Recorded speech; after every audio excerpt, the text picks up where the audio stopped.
Welcome to Indira recipes. కాకరకాయ ఉల్లికారం అండి. ఇలా చేసుకుంటే మీకు ఈ వేపుడు కూర ఈజీగా ఒక 10-15 రోజులు నిలవ ఉంటుంది. ఏదన్నా ప్రయాణాలు పెట్టుకున్నప్పుడు ఈ కూర చేసుకొని పట్టుకెళ్ళాలంటే అస్సలు చేదు అనేది లేకుండా ఉంటుందండి.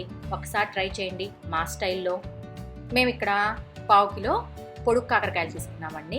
వాటిని చూపిస్తున్న విధంగా ముక్కలుగా కట్ చేసుకొని దాంట్లోకి ఒక 1/2 టీ స్పూన్ సాల్ట్ వేసుకొని చూపిస్తున్న విధంగా కాకరకాయ ముక్కల్ని నొక్కుకోండి. ఇలా చేయటం వల్ల కాకరకాయ నుంచి చేదుగా ఉండే నీరంతా విడిపడిపోతుంది.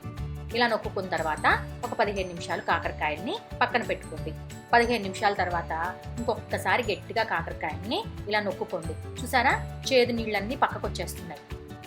తర్వాత కాకరకాయ ముక్కల్ని చూపిస్తున్నట్టుగా గట్టిగా నొక్కుకోండి. దాంట్లో నీరంతా వచ్చేస్తుంది. ఇలా నొక్కుకొని ఆ ముక్కలన్నిటినీ పక్కన పెట్టుకోండి. తర్వాత పొయ్యి పైన ఒక మందపాటి కడాయి పెట్టుకొని అందులోకి 2 టేబుల్ స్పూన్ల నూనె వేసుకోండి. నూనె కాగిన తర్వాత అందులోకి ఒక 1/2 టేబుల్ స్పూన్ జీలకర్ర, ఒక 1/2 టేబుల్ స్పూన్ ఆవాలు వేసుకొని ఆవాలు చిటపట్లాడిన తర్వాత అందులోకి ఒక ఎండుమిరపకాయ తుంచి వేసుకోండి. తర్వాత ముందుగా మనం నొక్కి పెట్టుకున్న కాకరకాయ ముక్కలు వేసుకొని ఫ్లేమ్ని మీడియంలోకి మార్చుకొని ఈ కాకరకాయని వేపుకోండి. ఈ కాకరకాయ కూర మొత్తం వేగటానికి దగ్గరగా మీకు 20 నిమిషాలు పడుతుందండి. ఒకవేళ మీ దగ్గర మందపాటి కడాయి లేకపోతే మీరు నాన్ స్టిక్ కడాయినైనా వాడుకోవచ్చు. మధ్యలో ఈ కూర మాడిపోకుండా ముక్కల్ని కూర ఒక 10-12 నిమిషాలు వేగిన తర్వాత అందులోకి చిన్నులపాయ పేస్ట్ వేసుకోండి.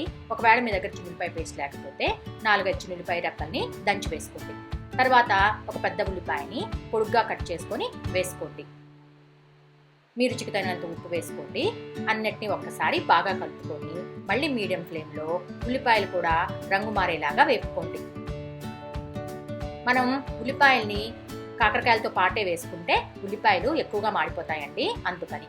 తర్వాత చిటికెడు పసుపు, ఒక 1/2 టేబుల్ స్పూన్ ధనియాల పొడి, 1/2 టేబుల్ స్పూన్ జీలకర్ర పొడి, చివరిగా 1 టేబుల్ స్పూన్ వెల్లుల్లిపాయ కారం. మీకు వెల్లుల్లిపాయ కారం ఎలా చేసుకోవాలనే రెసిపీని నేను డిస్క్రిప్షన్ బాక్స్లో మెన్షన్ చేస్తానండి.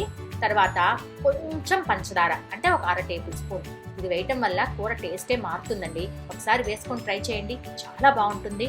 అన్నిటినీ ఒక్కసారి బాగా కలుపుకోండి. చివరిగా కొంచెం కరివేపాకు వేసుకోండి. అంతేనండి, చాలా ఈజీ కదా.